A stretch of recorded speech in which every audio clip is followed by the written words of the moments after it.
Thanks for joining us, and thanks to KSB Wellness for setting this up. It's National Men's Health Month, and I just wanted to try to mention some things that may be helpful to the men out there. Traditionally, this has been a group that has avoided the healthcare setting, and sometimes that leads to some bad consequences down the road. I kind of think about it this way. You would never go a year without changing the oil on your vehicle. So why go a year without seeing your healthcare provider? There are a lot of things that we can do and check that may prevent big problems in the future for you. And, we're all tough. We're macho guys. And a lot of times we don't think about our health because we're too focused on other things. And this does include mental health as well. Historically, men have been very leery about talking about their feelings. And unfortunately, that leads to a lot of guys being unhappy and maybe not being as nice to loved ones in their life. We want to be around for our families. And there's some things that we can do that can make that happen. So we all know that diet and exercise are important, and limiting alcohol. Kind of the recommendation is 2 alcoholic beverages per night or less. A lot of times we overdo it, and we know this. It's difficult to make the change. There are a lot of people out there that can help us make that change if we need to. Talking to your family physician or nurse practitioner is a good place to start. Avoiding tobacco, that's chewing tobacco and smoking. We know that's beneficial. Eating right. We've got a great dietitian team here and nutritionists that are happy to talk about it. There's going to be some more information coming out in the future regarding that. There are certain screening tests that we do for men. Number 1 is colonoscopies. And this is colon cancer screening. It doesn't have to be a colonoscopy. Traditionally, we started at age 50. Now there's thought that starting at age 45 may be better because the incidence of colon cancer seems to be rising in the mid to late 40s. So colonoscopy is important. You can talk to your family physician about that. Another option is Cologuard. You may have heard about that. It's basically pooping in a bucket and mailing that in. And they will be able to tell you if there are abnormal cells there, which could mean an early cancer. The thing is, if the Cologuard comes back positive, then you need the colonoscopy. So that's one thing. Prostate cancer screening has been a big question in the past 10 or 15 years. We used to screen everybody age 40 and up with a digital rectal exam. That's the old finger up the behind.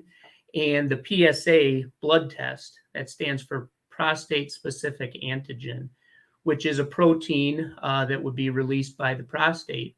A normal value for PSA is less than 4, but it does rise with age. So a man in his 80s or 90s may have a PSA of 5 or 6, and that would be normal. There are problems with both the digital rectal exam and the PSA blood test. The rectal exam, we can only feel about 30% of the prostate, so we could be missing a lot of cancers there. The problem with the PSA blood test is sometimes it's high for other reasons, and that gets us worried that it could be a cancer, but it's not. The other problem is that a lot of men, especially later in life, will develop prostate cancer, but it will be very mild and will never cause the man any problems. But because we did the PSA blood test and it's slightly elevated, that leads to biopsies and possibly surgery to remove the prostate for something that never would have hurt you in the first place. So we end up doing more harm than good, unfortunately, because, with any surgery, there could be bleeding, there could be infection, there could be erectile dysfunction problems or urinary problems. And you hate to cause that by screening that didn't end up helping you. So, you have to have the conversation with your healthcare provider. Is screening right for you or not? And, if you have a strong family history of prostate cancer, then it probably is worth screening. But if you're completely asymptomatic and have no family history, it may not be worth doing those things. So that's something to think about. The other thing is very routine blood work. We typically start at age 30, and we would do a one-time test for blood sugar, kidney function, sodium, potassium, and cholesterol panel. We always used to say this had to be done fasting. Now we realize that's not very important. You don't have to be fasting. If you are, that's okay also. This doesn't have to be done every year. It can be done once every 4 or 5 years. And if it's normal, you continue with your healthy lifestyle choices, and that's it. If it's abnormal, you may consider medications. When you come in for a yearly checkup, they're going to check blood pressure and heart rate. It's so common that blood pressure rises with age, and sometimes you just need to be on a medication. Sometimes it's not healthy lifestyle problems that are causing high blood pressure. It's simply age. But definitely cutting out the alcohol, the cigarettes, and the fatty foods and the salt can also help lower the blood pressure. So these are some routine things to think about.